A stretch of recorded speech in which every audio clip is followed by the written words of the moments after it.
Hello, fellow ghosts. So I'm gonna show you the build with the Stone Stance Master Assassin. So with this build, I'm gonna start from bottom up first because I have a lot to say about the Stone Master. But anyways, for the Ghost Weapon 2, running the usual Smoke Bomb, it's pretty self-explanatory. Get as much stealth attack damage as possible, and get the cooldown reduction on kill. And I'm using munitions, so it'll be helpful for me and my teammates. And for the Ghost Weapon 1, I'm using the Kunai. This is a melee focused build, so I want as much melee damage as possible. So yeah, I got the melee damage as high as I could roll it using the save scum method. And we want to get cooldown reduction on kill once again because we want to keep using our ghost weapons. And the reason I chose hidden blades instead of supermassive is because if you hit the hidden blades, you're able to throw five blades. So if you could hit up to 5 targets, you'll gain almost one circle of your resolve bar. So I think it's worth it in my opinion. For the melee charm, once again, we're trying to get as much melee damage as possible. And the second property will be Oni damage. So the Oni damage will apply for the assassin's regular sword attacks, the stealth attack damage and bombs, and also the ultimate. And the perk I'm using is combat regeneration because the assassin doesn't have any way to heal himself. For the legendary, I chose Forbidden Medicine because I like to support my teammates just in case the Ronin, we can't always rely on the Ronin, right? So the Forbidden Medicine is just for in case. Also, it's very useful when you get poisoned. So that's why I chose the Forbidden Medicine. But we want to get melee stagger damage, which will be very helpful with the Stone Master because the Stone Master is very fast. And get blast radius, so we could obviously hit as many targets as possible to gain resolve. And yeah, for the Stone Master itself, there's a lot to say here. Okay, first of all, obviously we want to get him as much melee damage as possible.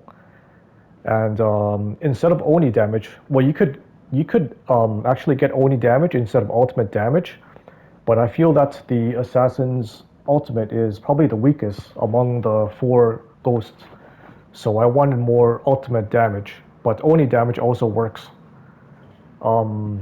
As for the Stone Master itself, this is the foundation of the build. The Stone Master is, I think it's faster. It does more DPS than the Water Stance. Because if you know how to use it, if you alternate the light and heavy attack buttons, such as pressing square, triangle, and then repeat, you'll be swinging your sword very, very fast, like non-stop. So there's actually many combinations you could do with the Stone Master.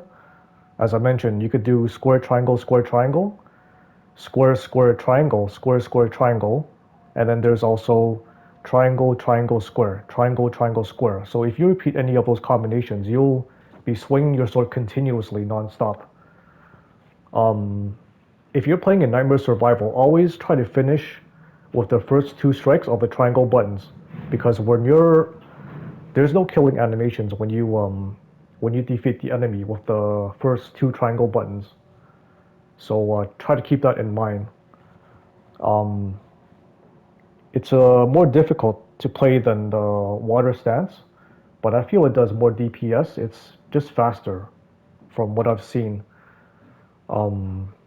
Yeah, so that's why I call this the Stone Stance Master Assassin build.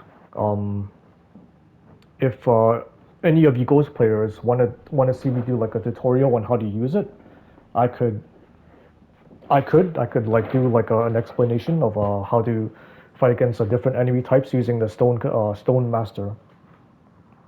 But anyways, for the technique, group vanish. This will benefit everyone, including yourself. Also, there's a lower base cooldown, and get critical hit, experience assassin, and a shadow storm. We want to kill as much as possible.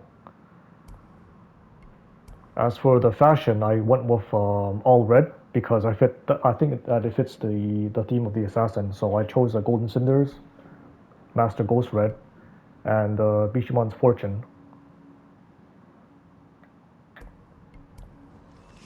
For this, the emotes and VFX I chose with I went with Threaten and the Blood VFX.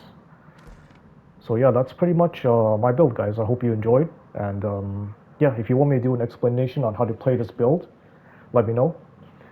Oh yeah, by the way, you could substitute different things. You could try to substitute is switching off the Forbidden Medicine to the regular bomb pack, and then switching the first ghost weapon with the Spirit Kunai. This also works too. So you could keep using your vanish ability, but personally I like to use the regular kunai and forbidden medicine because well I just like to support my teammates, and I feel that when you hit multiple targets with the hidden blades, you get resolved very fast. So you could keep using your ultimate, especially in the nightmare survival. Okay, well that's it, guys. Thank you. Take care.